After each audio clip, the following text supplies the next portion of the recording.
Hello everyone, welcome back to the channel Kala Krishna logs. ಇದು ಬಂದು West belt. ಇದು combo ಬರುತ್ತೆ. 118 ರೂಪೀಸ್ಗೆ ತುಂಬ ಚೆನ್ನಾಗಿದೆ ಕ್ವಾಲಿಟಿ. ಒಂದು ಗೋಲ್ಡ್ ಬರುತ್ತೆ, ಇನ್ನೊಂದು ಬಂದು ಮಲ್ಟಿ ಕಲರ್ ಬರುತ್ತೆ. ನೋಡಿ ಪ್ಯಾಕಿಂಗ್ ಎಲ್ಲ ನಾನು ತಗೊಂಡು 1 ವರ್ಷ ಮೇಲೆ ಆಗೋಯ್ತು ನೋಡಿ, ಆದರೂ ಚೆನ್ನಾಗಿದೆ.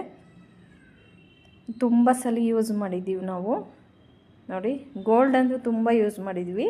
ಆ ಮಲ್ಟಿ ಕಲರ್ ಮಾತ್ರ ಒಂದೇ ಒಂದು ಸಲ ಏನೋ ಯೂಸ್ ಮಾಡಿದ್ದಳು ನನ್ನ ಮಗಳು, ಯಾವುದೋ ವೆಸ್ಟರ್ನ್ ವೇರ್ಗೆ. ನೋಡಿ ಪಿಕ್ ಲಾಸ್ಟಲ್ಲಿ ಆ್ಯಡ್ ಮಾಡ್ತೀನಿ. ಇದು ಚೆನ್ನಾಗಿದೆ ಕ್ವಾಲಿಟಿ, ಒಂಥರ ಶೈನಿಂಗು, ಏನಾಗಲ್ಲ ಕ್ವಾಲಿಟಿ. ಇದು ಏನು ಕ್ವಾಲಿಟಿ ಅಂತ ಹೇಳಕ್ಕೆ ನನಗೆ ಗೊತ್ತಿಲ್ಲ, ಬಟ್ ತುಂಬ ಚೆನ್ನಾಗಿದೆ. 118 ರೂಪೀಸ್ಗೆ ಏನು ಬರುತ್ತೆ ಹೇಳಿ. ನಿಮಗೇನಾದರೂ ಇಷ್ಟ ಆದರೆ ಸ್ಕ್ರೀನ್ ಮೇಲೆ ನಂಬರ್ ಕೊಟ್ಟಿದ್ದೀನಿ, ಮೀಶೋ ನೋಡಿ ಹಾಕೊಂಡ್ರೆ ಹೆಂಗಿರತ್ತೆ ಅಂತ ಸುಮ್ಮನೆ ಇಲ್ಲಿ ಇಟ್ಟು ತೋರಿಸ್ತಾ ಇದ್ದೀನಿ ನಾನು.